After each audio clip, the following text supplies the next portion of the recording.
It was exactly launched to support the implementation of the SDGs.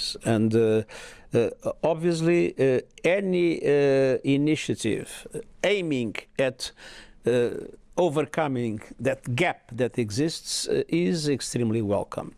There will be, by the way, during this week, a meeting of the group of friends of the initiative. I will send a message and we will be fully represented. And this initiative and others that other countries might be able to put on the table will be very much welcome, because we need to rescue the Sustainable Development Goals, and that is exactly the objective of the Global Development Initiative.